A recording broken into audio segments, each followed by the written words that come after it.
it's Sarah, and today I want to talk to you a little bit about selective mutism. Now, we're often referred kids that do not talk, and that can describe a whole host of different communication disorders that we deal with. I have been referred kids that have literally people said this child does not talk, and the child totally does talk. It's just the child is very difficult to understand and doesn't always want to say a whole lot, but certainly was able to talk and certainly was able to participate in an evaluation and did well in therapy.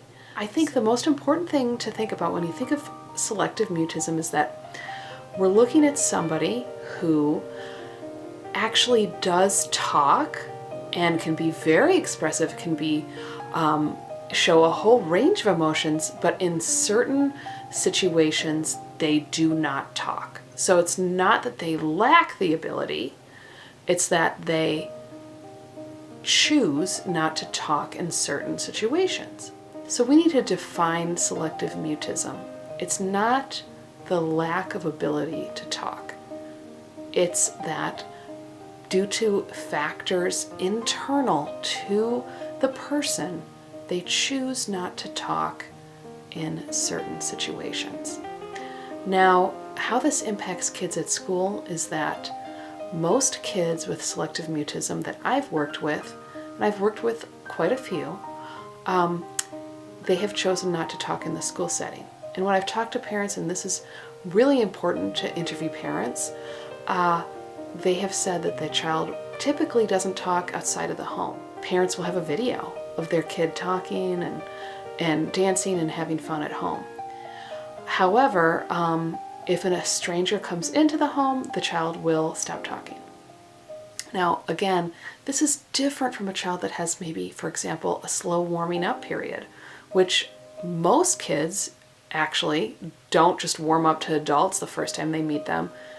Now, when you have a child with selective mutism, when they enter that school environment, what's going on with them is typically some kind of anxiety. Something internal to them has caused them to stop talking.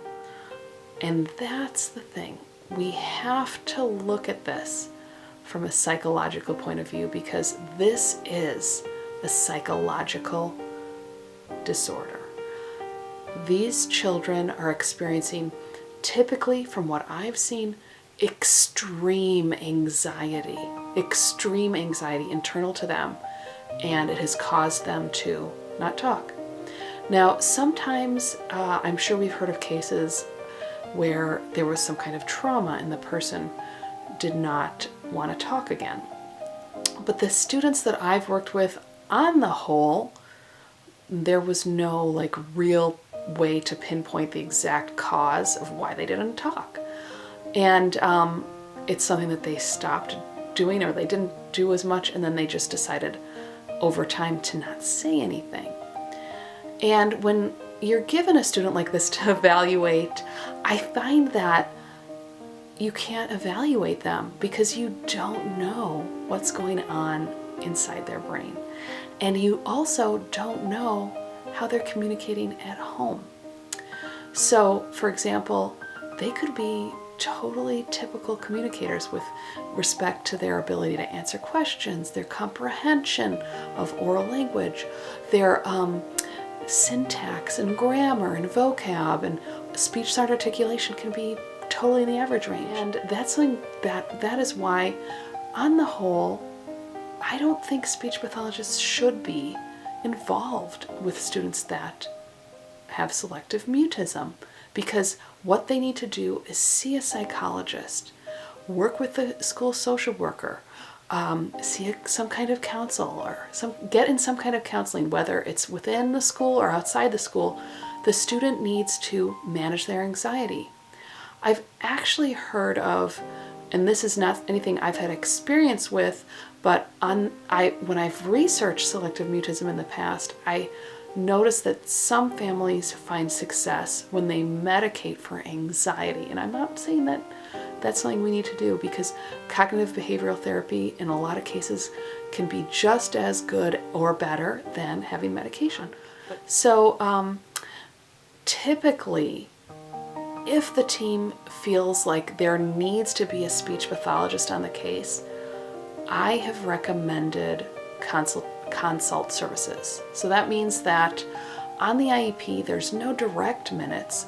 It's just minutes where I might provide some kind of assistance to the teacher or any staff who work with the student about selective mutism. And that's about all I can do, because when I have gone on and worked with students with selective mutism, typically you are observing the anxiety behaviors of a student with selective mutism, because pulling them out of class doesn't actually help make them feel more comfortable a lot of times. Sometimes it does. Working with them in the class doesn't make them feel any better because they get more anxious with an adult right there. While there are no easy answers, typically I'm either on consult for that case or I'm not brought in to be on the IEP.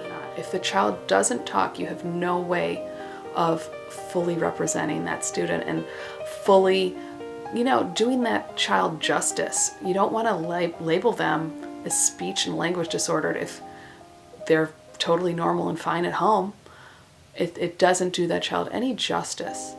Now, I will say one thing I will suggest with students with selective mutism is a label of behavioral disordered, because this is a behavior to control, because they're feeling out of control, and so this helps them feel in control. I have seen students with selective mutism be labeled as EBD, emotional behavior disordered, and I think that's a really appropriate label disorder, but you really couldn't put speech and language disordered as a primary or a secondary disability because it's not able to be determined, because a full evaluation really can't describe the student because the student wouldn't participate in it.